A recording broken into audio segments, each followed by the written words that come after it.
enseñanza en esta mañana. Las injusticias de la vida y de los hombres, las injusticias de la vida y de los hombres.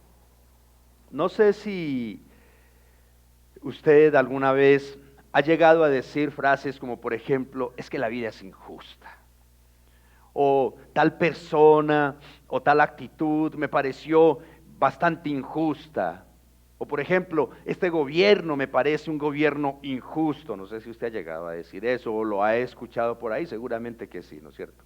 En fin, hay una cantidad de cosas en esta vida que no solo nos parecen a nosotros injustas, sino que realmente son injustas, son injustas. Y cuando vivimos o vemos estas injusticias, nos frustramos, nos decepcionamos, sobre todo porque muchas de las injusticias que nosotros conocemos vienen de personas que deberían o que nosotros creemos deberían ser más justas o ayudar a aplicar la justicia para los menos favorecidos. Y eso tristemente empieza en muchas ocasiones desde las mismas casas, desde los mismos hogares, hasta las más grandes esferas de la sociedad, que es en donde nos vamos a enfocar en esta mañana. Por ejemplo, ¿a ustedes les parece que la justicia colombiana y nuestras autoridades incurren en injusticias? ¿No es cierto que sí? ¿A ustedes les parece que el gobierno que tenemos en este momento y otros gobiernos de turno han incurrido en injusticias? Seguramente que sí, ¿no? Hermanos, la vida en sí está llena entonces de injusticias. Así es que cuando la vida y las personas son injustas, solo queda buscar la justicia y la esperanza del Dios Todopoderoso, el único realmente, verdaderamente justo, de manera inquebrantable. Veamos entonces lo que nos dice Eclesiastés en el capítulo 3, versículo 16 hasta el capítulo 4, versículo 3. Capítulo 3, 16 al 4, versículo 3. La Nueva Biblia de las Américas dice lo siguiente: aún he visto más bajo el sol, que en el lugar del derecho está la impiedad, y en el lugar de la justicia está la iniquidad. Yo me dije, al justo como al impío juzgará Dios, porque hay un tiempo para cada cosa y para cada obra. Me dije también en cuanto a los hijos de los hombres, ciertamente Dios los ha probado para que vean que son como los animales. Porque la suerte de los hijos de los hombres y la suerte de los animales es la misma. Como muere el uno, así muere el otro. Todos tienen un mismo aliento de vida. El hombre no tiene ventaja sobre los animales, porque todo es vanidad.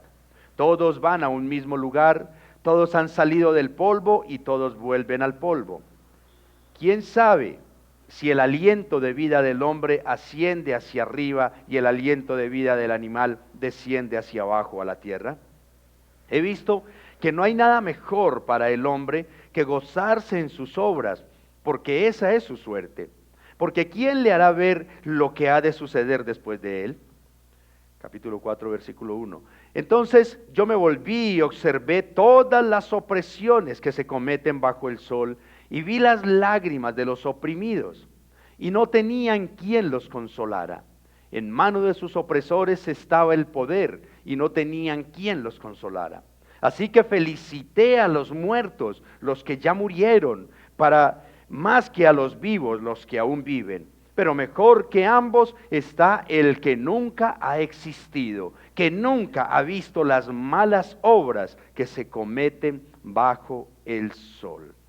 Que Dios bendiga su santa palabra. Cuando nosotros leemos Eclesiastés, vuelvo a decir lo mismo.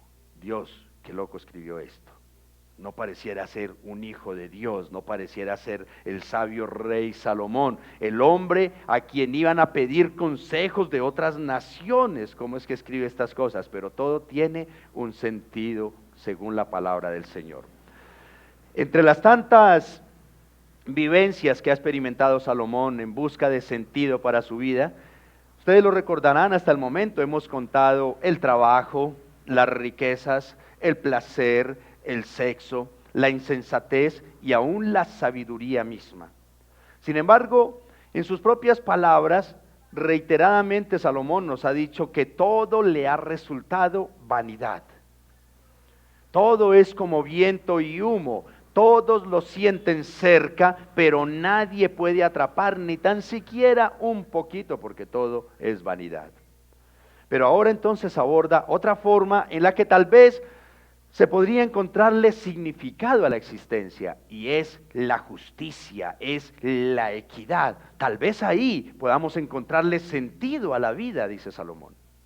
De hecho, la justicia es un tema que recorre toda la Escritura, desde Génesis a Apocalipsis.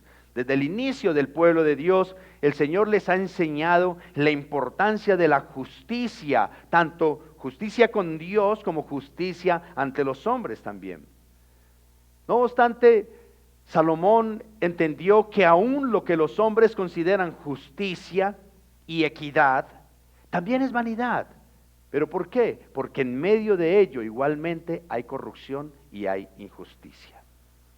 Por tanto, en la justicia y la equidad de los hombres tampoco se encuentra satisfacción, tampoco hay regocijo plenos. Tal vez ustedes habrán escuchado por ahí noticias cuando alguien ha sido víctima de que le asesinaron un ser querido o lo robaron o sucedió algo y entonces arrestaron a los culpables y le dicen, ¿cómo se siente usted que se aplicó la justicia en su caso? Y él dice, no quedo del todo satisfecho. Hay insatisfacción aún en eso. Así que esa carencia de sentido en la justicia, la equidad y la política incluso, que también Salomón la menciona acá en este mundo, nos debe de impulsar a buscar y a clamar más bien por un Salvador realmente justo. Porque definitivamente aquí en esta tierra, en este mundo y en esta vida sin Dios, nunca vamos a encontrar justicia tal cual como debe de ser.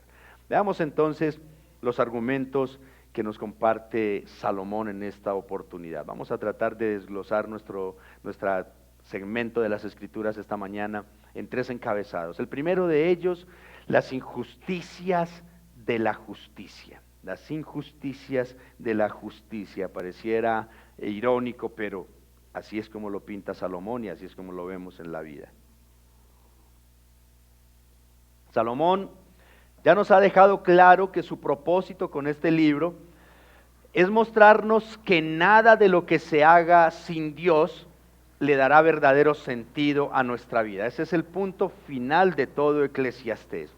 Así es que después de disertar entonces sobre la vanidad del tiempo, que fue lo que vimos el domingo pasado, ahora nos lleva a otro análisis sobre la justicia y la política también.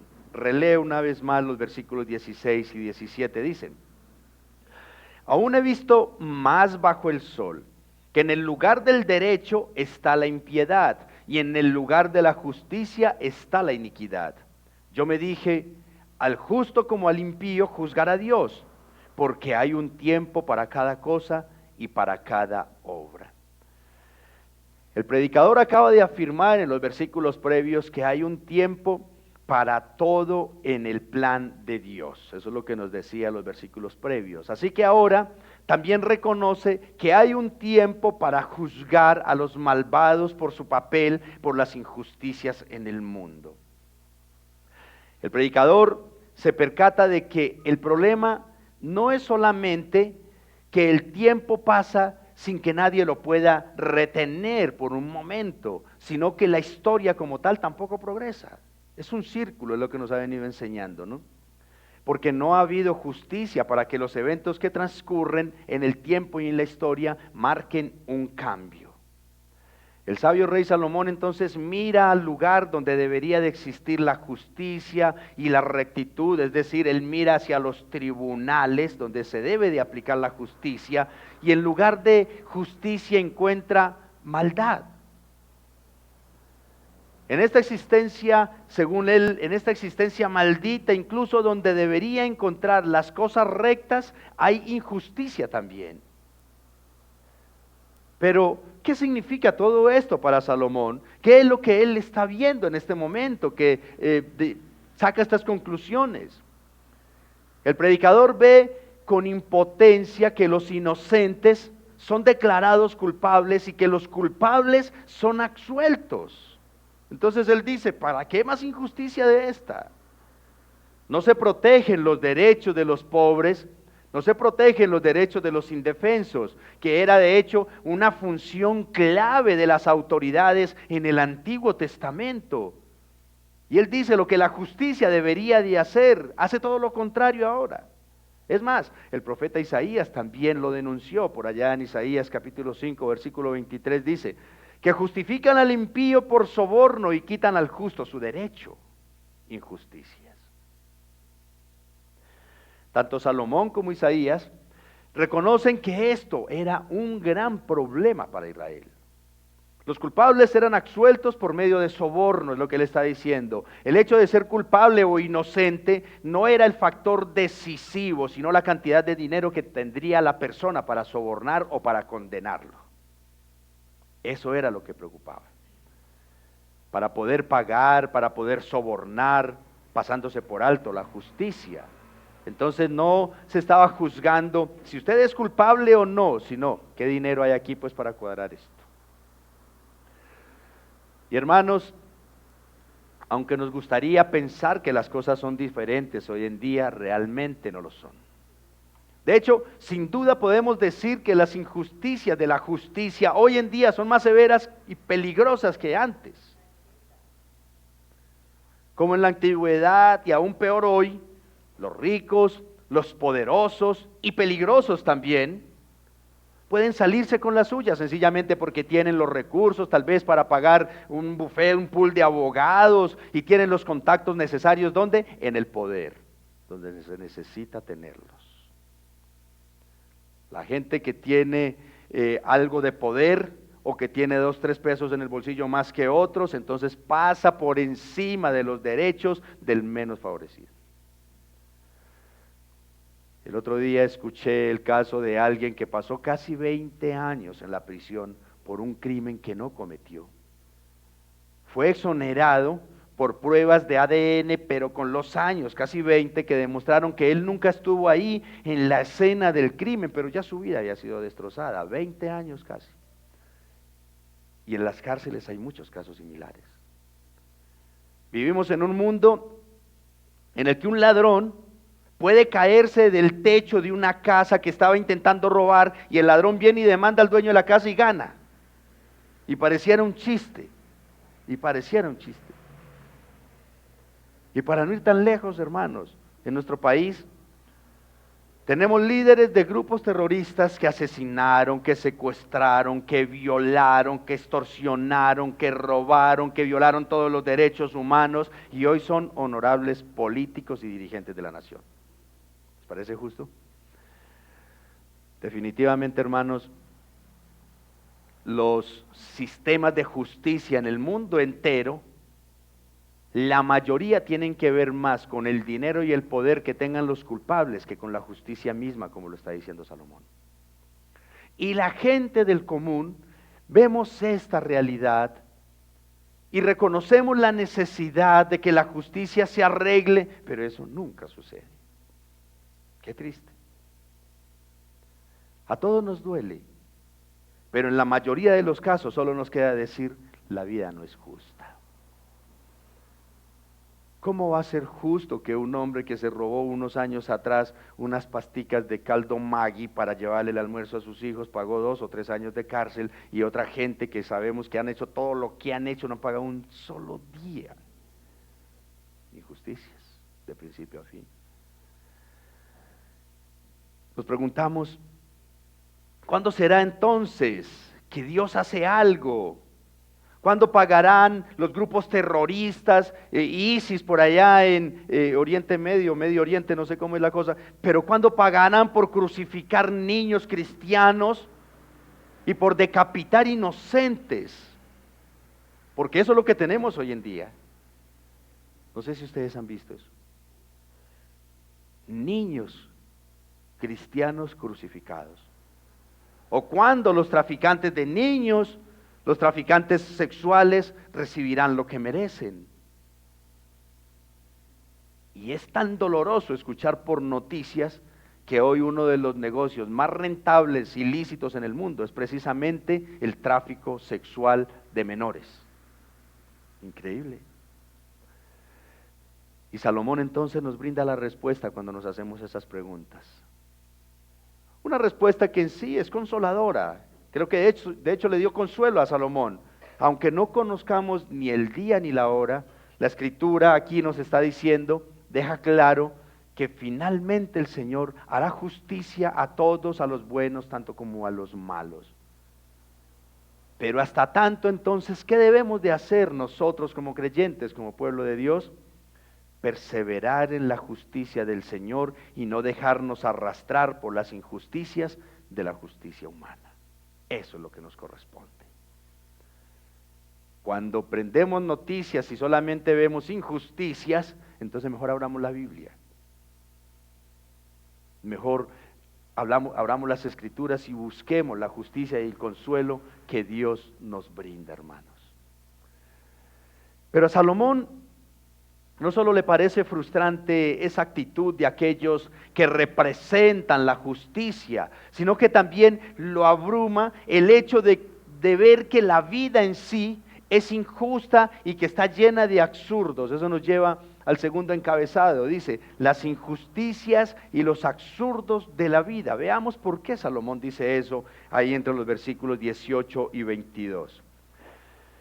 Me dije también, en cuanto a los hijos de los hombres, ciertamente Dios los ha probado para que vean que son como los animales.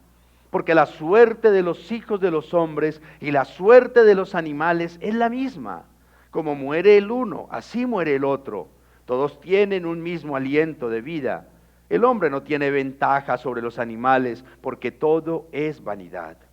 Todos van a un mismo lugar. Todos han salido del polvo y todos vuelven al polvo. ¿Quién sabe si el aliento de vida del hombre asciende hacia arriba y el aliento de vida del animal desciende hacia abajo a la tierra? He visto que no hay nada mejor para el hombre que gozarse en sus obras, porque esa es su suerte, porque ¿quién le hará ver lo que ha de suceder después de él?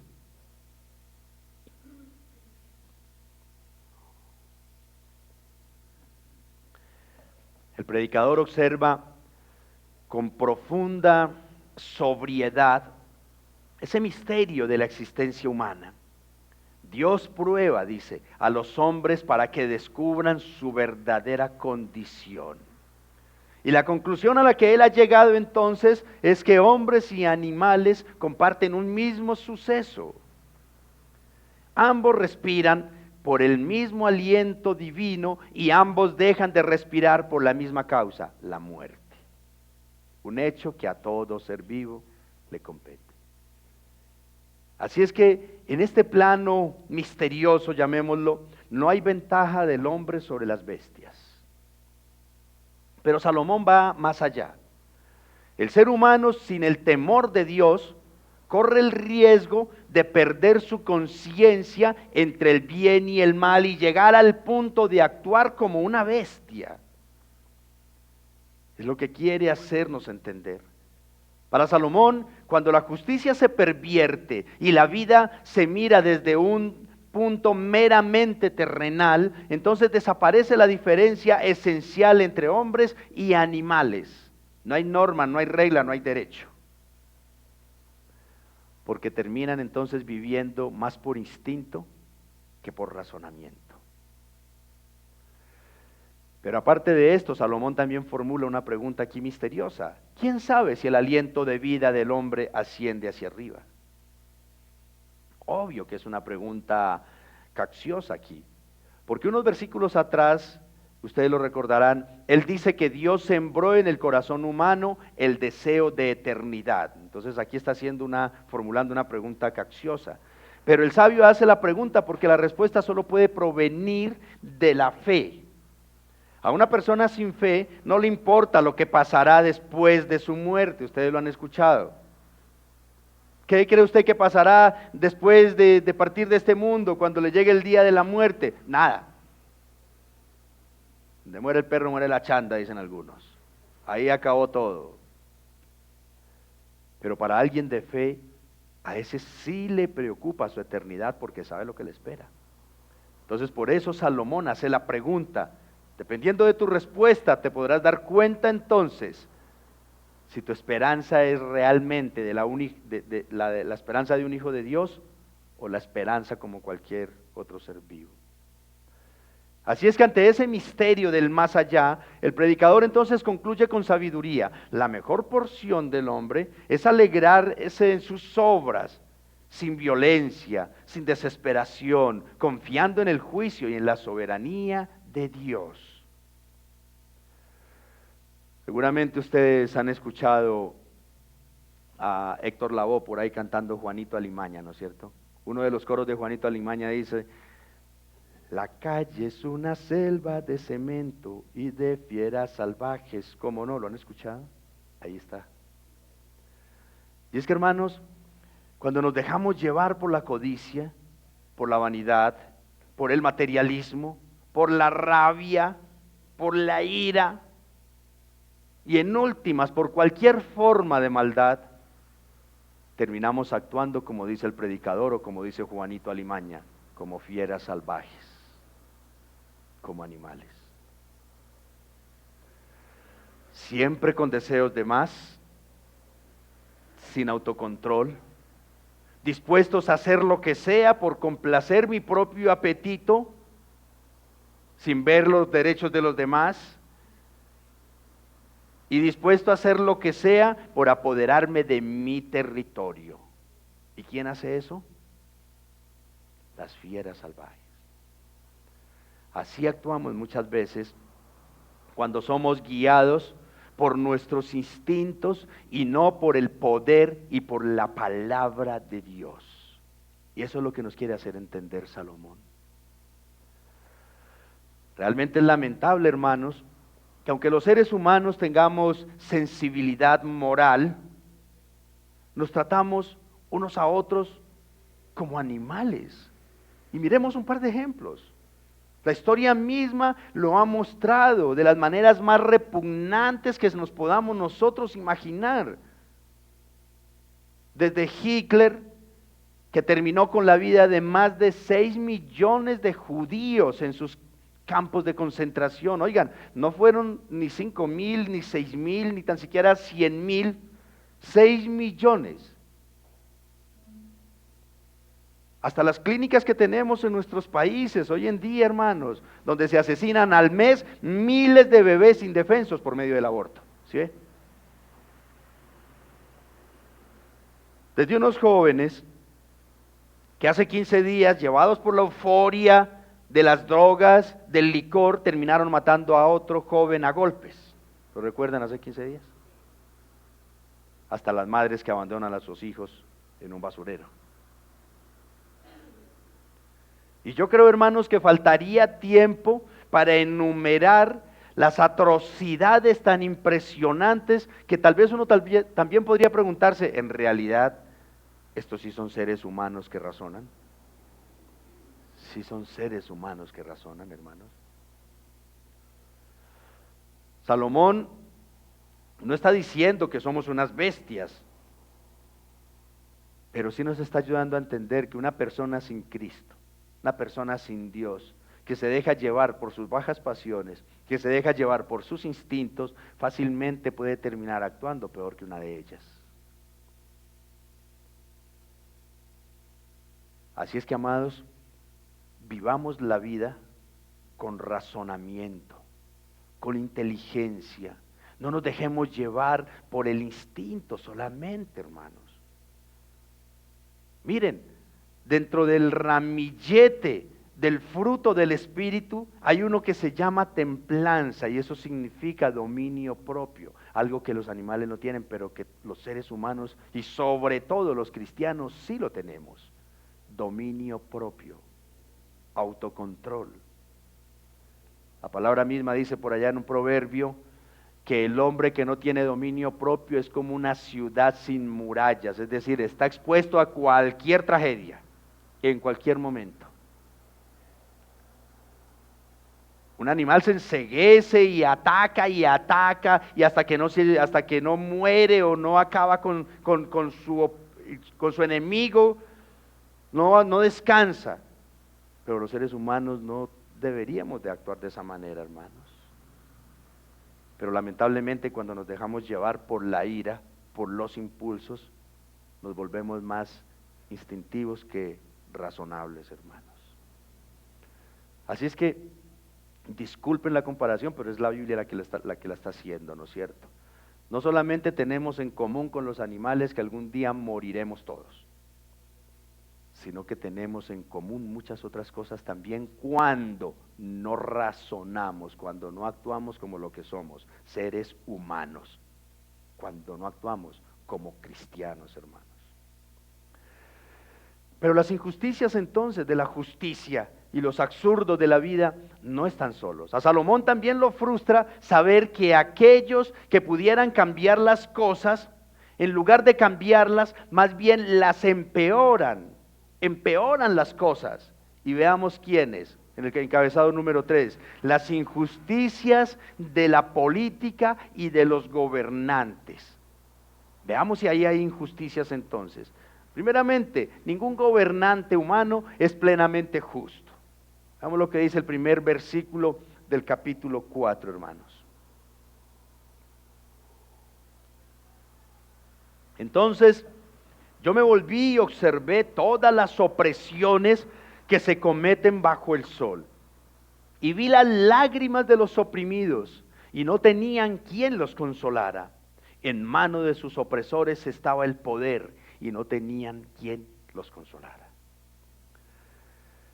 El maestro de Eclesiastés contempla entonces una vez más la realidad de un mundo totalmente caído. Como en los relatos de Génesis, el predicador retoma la escena para mostrar que la injusticia no es un evento aislado, sino un patrón persistente en la historia del ser humano. No es algo exclusivo de la época de Salomón, sino que es algo que ya se conocía en el ser humano, la opresión desde la creación hasta el día de hoy, hermanos. De hecho, el término que usa aquí Salomón, opresiones, se debe de interpretar de dos formas. Primero, de forma abstracta, abarca todos los casos individuales, pero los resume en una sola, es decir, la humanidad entera es oprimida y oprime también. Y el segundo uso de la palabra opresiones describe a aquellos que todo el tiempo están siendo oprimidos, todo el tiempo. Y el predicador contempla entonces las lágrimas de los afligidos, un llanto colectivo que pareciera que nunca tiene consuelo. 2 veces dice, y no hay quien los consuele. Es un círculo cerrado de dolor sin escape, porque la opresión fluye como violencia injusta desde las manos de los que tienen el poder y que se derrama sobre los débiles en forma de abuso. Y ante esta visión entonces tan dramática, el sabio Salomón experimenta una profunda desilusión, dice. La vida deformada por la injusticia parece perder su valor. Parece perder su valor al ver tantas injusticias juntas. Es claro que este lamento de Salomón y de todos los oprimidos expresa la inmensa necesidad de un juez justo que termine con tanta opresión en este mundo.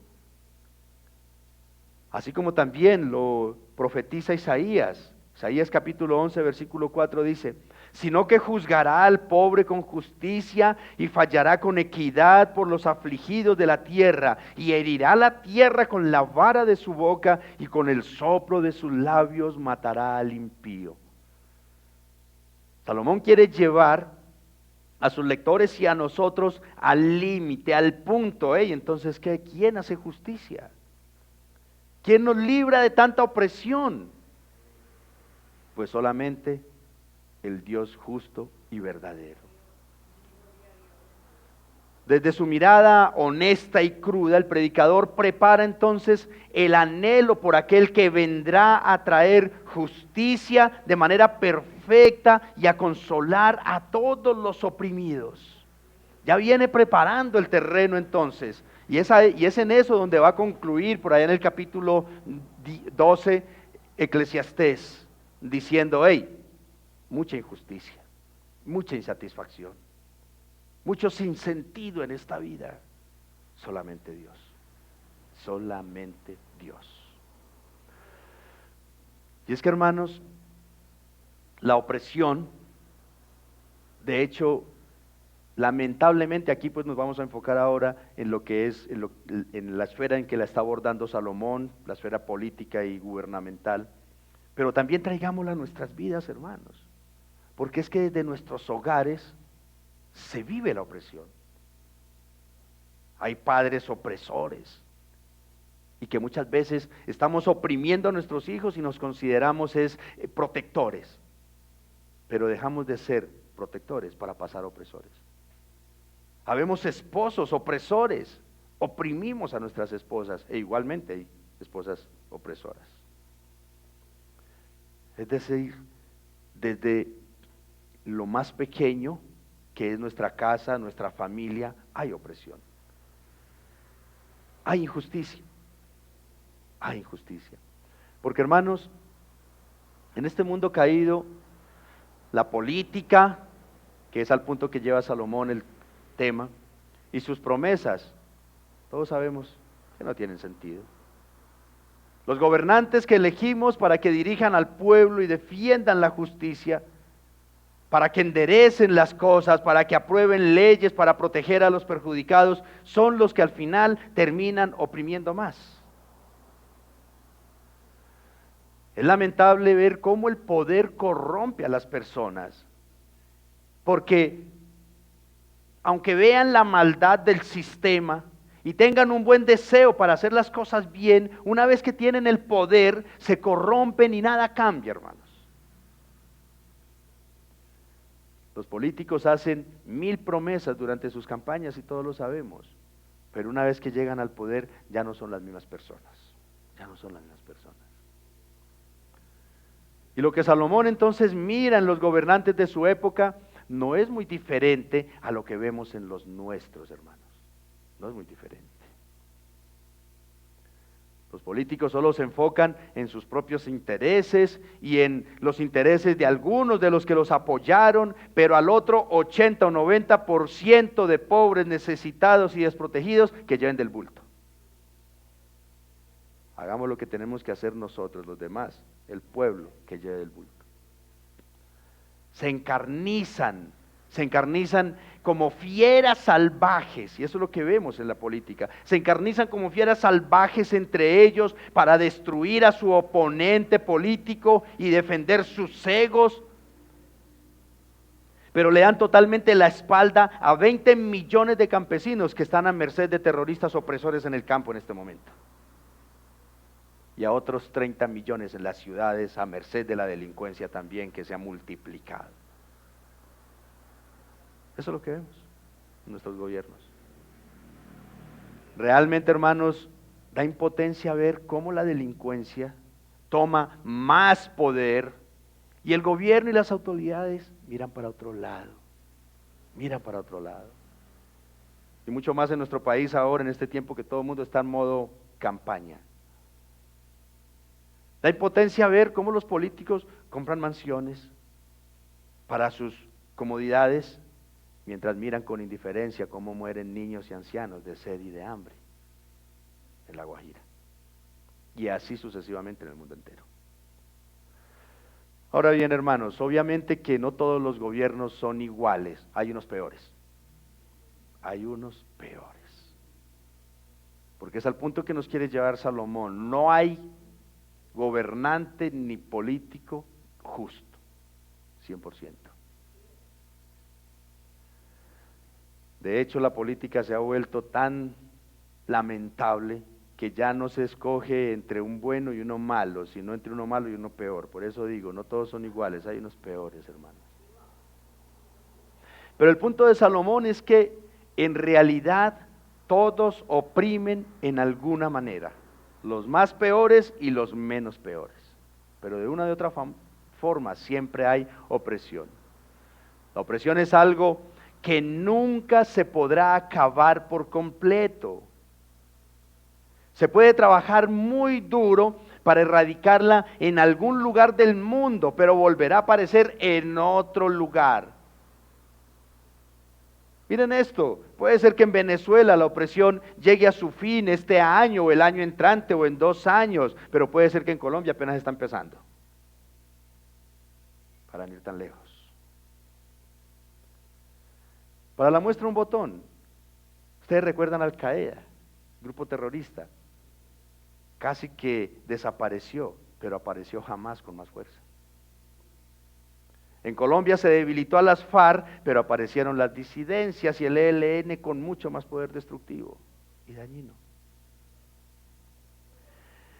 Así es que, amados, desde esta perspectiva, es desconsolador ver que la opresión y que la injusticia de los gobiernos y de los que tienen el poder de alguna manera nunca va a terminar. Entonces Salomón nos quiere llevar a ese punto. Es desconsolador si nos ponemos nosotros a esperar justicia de los políticos y justicia del gobierno. No la vamos a encontrar nunca. Por tanto, nosotros como cristianos entonces ciertamente debemos de trabajar por la justicia, por no ser opresores. ¿Y eso empieza desde dónde? Desde casa, desde nuestros entornos, desde nuestros lugares de trabajo. Pero también deberíamos aceptar que sin Cristo nada cambiará por completo, hermanos, porque no dejamos de ser seres humanos. Es decir, Salomón no nos está llevando a que nosotros busquemos y practiquemos la justicia perfecta, porque sencillamente eso no va a suceder, pero que entonces dependamos siempre de Cristo, de su gracia, de su poder y de su bondad. Pero veamos entonces los resultados de esa frustración ante tantas injusticias. Miren esto pues, dicen los versículos 2 y 3 del capítulo 4. Así que felicité a los muertos, los que ya murieron, más que a los vivos, los que aún viven. Pero mejor que ambos está el que nunca ha existido, que nunca ha visto las malas obras que se cometen bajo el sol. A tal punto ha llegado la frustración del predicador al ver tanta opresión, al ver tanto dolor causado por las injusticias constantes de los que tienen el poder sobre los oprimidos, que terminó felicitando a los muertos. A ese punto llegó.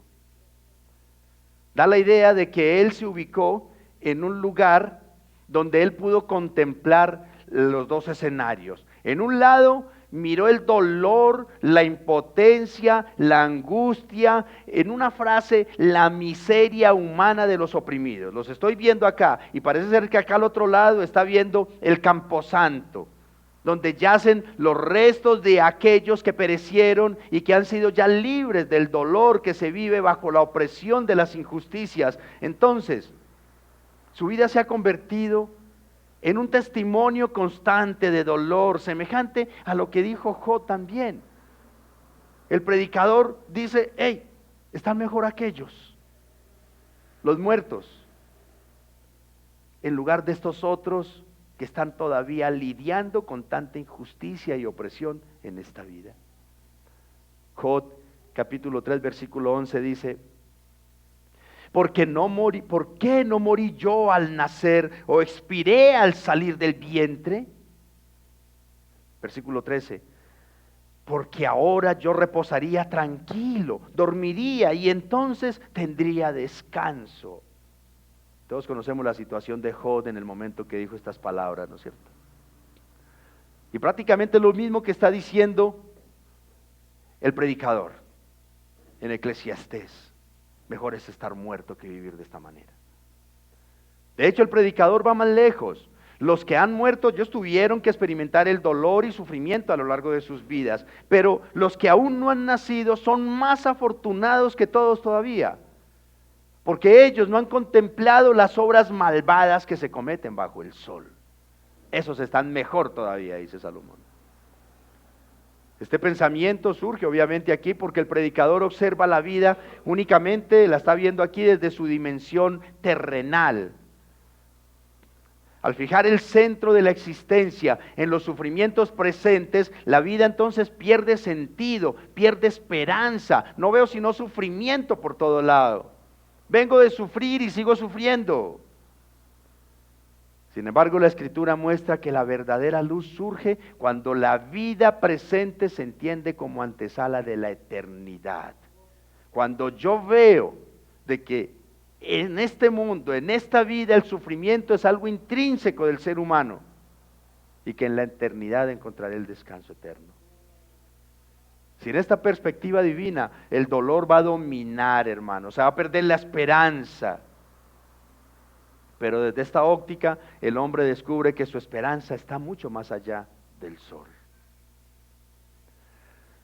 El otro día escuchaba a un borracho que decía: para esta vida que llevo, matame puerca vida, decía.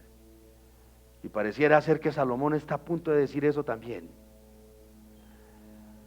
Recordemos que Salomón le está escribiendo a un público que no conoce de Dios. Por tanto, él también se pone desde esa posición, como si yo tampoco conociera de Dios. Salomón escribe como alguien sin Dios, como alguien que no tiene esperanza. Así es que después de analizar toda su vida y ver el mundo que le rodea, termina concluyendo que mejor sería no vivir, porque nada bajo el sol tiene sentido sin el Señor. Esa fue la mejor conclusión a la que llegó Salomón después de ver que nada tiene sentido sin Dios. Y hermanos, peligrosamente en los últimos tiempos se ha incrementado de una manera alarmante esta forma de pensar en personas que no conocen del Señor. Y aún peor, la intención de suicidio no solo se ha quedado ahí en intención, sino que la tasa de suicidios ha subido de una manera impresionante. No sé si ustedes lo han escuchado. Miren, años atrás, por allá muy de vez en cuando uno escuchaba a los papás, a los abuelos hablando de fulano, de tal, de un anciano, de una persona de tantos años que falleció su esposa y entonces él quedó muy solo y lo encontraron por allá muertito. Pero hoy en día la tasa más alta de suicidios o de intento de suicidio se registra entre jóvenes de 15 a 25 años. Es decir, personas que apenas están empezando a vivir con toda una vida por delante, pero no le han encontrado un sentido a su existencia. Es increíble escuchar casos de una niña de 15 años o de un joven de 22 años que se terminaron quitando la vida porque su respectiva pareja les terminó. Hermanos, esto aparte de ser triste es preocupante, muy preocupante. Y si nosotros vemos esto desde una perspectiva cristiana, mis amados, no sé ustedes, pero yo sí veo una impresionante necesidad del evangelismo, de llevar el evangelio, porque son gente que no tiene esperanza, hermanos. Así es que, amado, lo que la palabra nos está enseñando hoy no es induciéndonos a no vivir, sino a buscar a Dios, a reconciliarnos con nuestro Salvador. Porque cuando la vida, cuando el gobierno, cuando las injusticias, cuando la tiranía nos roba la esperanza, entonces Cristo es la salida, hermanos. Él es nuestra fortaleza. Él es el sentido de nuestra vida. Mire, ustedes habrán escuchado casos o conocerán de casos de esposas que no pudieron soportar el voltaje de la tiranía, de la opresión de una pareja tirana y terminaron acabando con sus vidas, hermanos. Pero yo quisiera recordarles a todos, esposas y esposos, padres e hijos, y a todos mis hermanos aquí presentes, recordarles que por encima de toda opresión, por encima de toda circunstancia, hermanos, la vida es hermosa. Y Cristo mucho más, mis amados. Realmente vale la pena vivir, y con Cristo muchísimo más, hermanos, con Cristo muchísimo más. Yo creo que estamos en una época de la historia en la que se hace urgentísimo que cada día le hablemos más a nuestros adolescentes, a nuestros jóvenes, hermanos, sin cansarnos, porque como estamos viendo las estadísticas, El suicidio se ha multiplicado entre personas de 15 y 25 años y eso es lamentable. Eso es lamentable. Personas que han perdido toda esperanza, mis amados. Y ya para ir cerrando, hermanos, quisiera retomar el versículo 22 de ahí del capítulo 3. Dice: he visto que no hay nada mejor para el hombre que gozarse en sus obras, porque esa es su suerte. Porque ¿quién le hará ver lo que ha de suceder después de él? Hermanos, Eclesiastés no niega las injusticias de la vida y de los hombres, así como tampoco niega que la vida es una sola. Pero aparte de ser una sola, hermanos, la vida es corta. La vida es corta. Yo tengo 52 años y me pongo a analizar y yo digo, yo creo que me va a faltar vida para lo que quisiera hacer. La vida es corta. Por eso entonces el consejo es que debemos aprovecharla al máximo, pero no a nuestra manera pecaminosa, sino bajo la dirección del Señor Jesucristo, que es quien le da realmente sentido a nuestras vidas, hermanos. Conozco un hombre que vivía una vida totalmente desordenada, en medio de muchos excesos, hasta que un día tuvo una situación que por poco y pierde su vida, por poco y pierde su vida. Y después del susto, él sintió que volvió a vivir y entendió que el Señor le estaba dando otra oportunidad. Y a partir de ahí, con Cristo, aprendió a respetar y a valorar más la vida. Porque es que a veces nosotros no respetamos ni nuestra propia vida, hermanos. Y llegamos al punto de que si no respetamos ni nuestra propia vida, mucho menos vamos a respetar la de otro. Aprendamos a respetar la vida y a valorarla más. Este hombre aprendió que la vida es un regalo de Dios, hermanos, y hay que vivirla bien. A esto se refiere Salomón, hermanos. A pesar de todas las injusticias, a pesar de toda la tiranía, a pesar de todas las pruebas, hermano, disfruta de la vida, porque es un regalo del Señor. No te dejes abrumar, no te dejes frustrar, no dejes de ser mamá porque el esposo no está cumpliendo. No dejes de ser un buen papá porque tu esposa tal vez no está cumpliendo. No dejes de ser buen hijo porque tal vez los padres no cumplieron como debieron. Hermanos, vivamos nuestra vida como debemos de vivirla. Comamos y bebamos dentro de lo justo, disfrutemos de nuestro trabajo, pasemos tiempo con nuestra familia, pero sobre todo, vivamos para Cristo, por Cristo y en Cristo. ¿Por qué? Porque Él es la justicia de Dios hecha hombre. Amén, hermanos. Así es que, hermanos, después de escuchar este mensaje que el predicador nos concede en esta mañana, vamos a darle gracias a Dios, mis amados. Padre bueno y maravilloso, Rey soberano y eterno, en el nombre de Cristo Jesús.